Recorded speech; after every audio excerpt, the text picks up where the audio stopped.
Ladies and gentlemen, welcome to the only Drifter character guide you'll ever need. Drifter's passive gives her stackable buffs from her item scrap. This is different from junk, which I'll touch on later. White scrap gives her a 6% movement speed boost. Green scrap gives 3 HP per second in bonus health regen.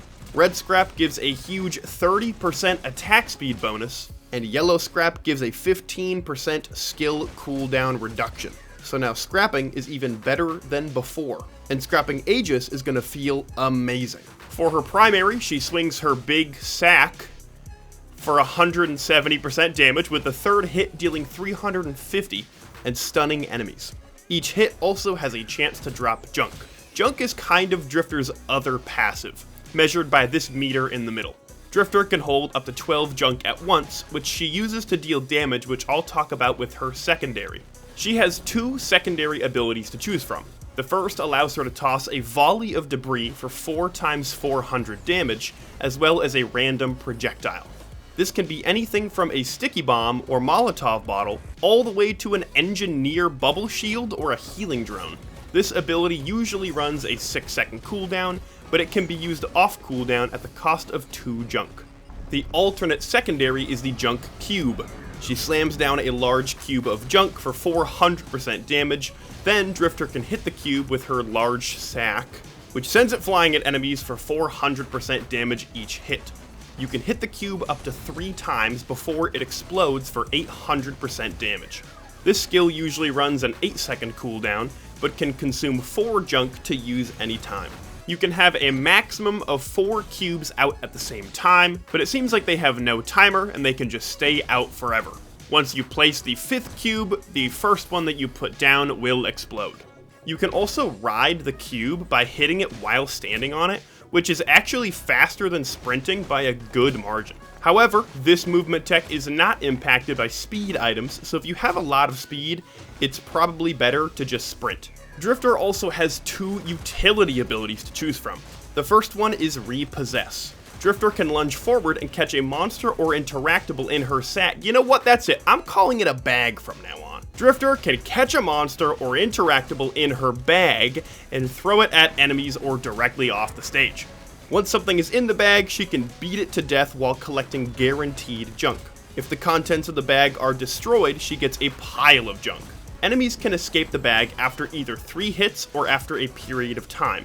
It seems like the stronger the enemy is, the quicker it can break out. You can see the health of what's inside at the bottom of your screen above your abilities. Pretty much anything can be bagged, including the Halcyonite, gunner turrets, shrines, printers, and more. Just keep in mind, the heavier the item in your bag, the slower you will move. If you're holding an equipment barrel, your speed isn't impacted that much, but if you're holding a Shrine of the Woods, you're going to move a lot slower. It also negates all fall damage, so if you find yourself falling off a cliff or just need to jump from a high height, you can use this to negate it, and she can do this every 7 seconds. The other utility is Tornado Slam. Drifter spins forward, dealing 170% damage to enemies hit, with a chance to drop junk, and then slams for 400% damage. She also bounces off heavier enemies for some really fun chaining, and this runs an 8-second cooldown. Her special skills are where things get interesting. Her first option of Salvage is really simple. She can consume 8 junk to spawn 4 temporary items every 30 seconds. The items last 1 minute and 20 seconds before disappearing. Her second ability, Tinker, also consumes 8 junk on a cooldown of 30 seconds, but has some interesting effects. First, it sends a small shockwave forward that deals 100% damage and applies a random debuff to enemies and stuns them. But more importantly, it acts as a scrapper and a recycler. First off, if you tinker with items, it splits the item into 1 scrap and 1 temporary version of that item. Hey, remember the passive buffs while holding scrap? You can see how this gets very strong. You now have a free way to get scrap if you find a bad item.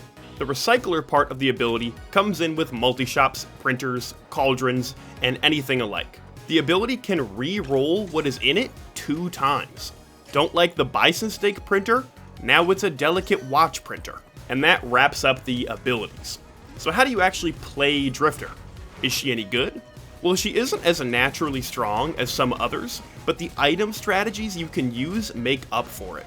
My preferred loadout is the Junk Cube for that big burst damage, Repossess for the easy junk collection, and then Tinker to reroll printers. Stage 1 and 2 you can travel using the junk cube to make you go faster than sprinting. Yeah, it's really silly and fun and stupid, and that's why it's the best. You can also use that cube to damage enemies when they spawn.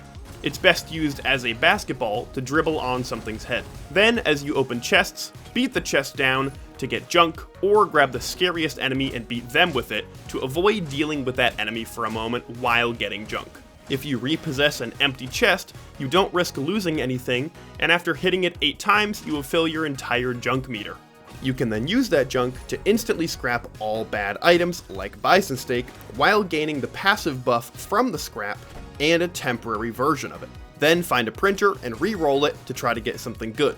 Depending on your luck, you could end up with 5 to 8 scrap per stage, and put that all into good printers. Drifter's big weakness is aerial enemies.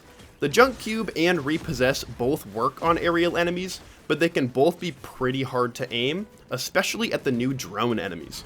So having a shuriken or some decent AoE is a must.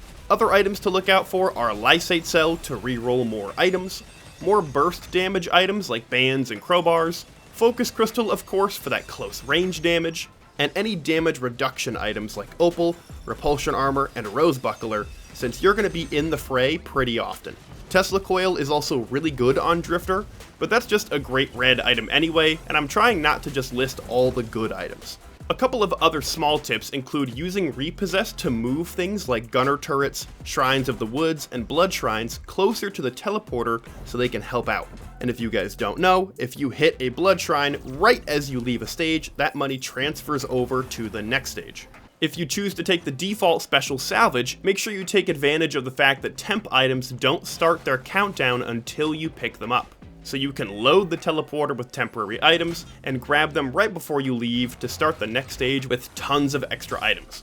Also, temporary rusted keys for sure, but I can only assume sale stars and ship and request forms as well allow you to open their contents for permanent items. For example, a temporary rusted key can open a lockbox and give you a permanent 57 leaf clover. So always look for those things if you have them at the start of stages. And that's it. You are now officially a Drifter expert. Good luck in your runs, and let me know any other tech or tips you have in the comments below. And stay tuned for my Alloyed Collective items tier list coming soon. Thanks for watching, and I'll see you next time.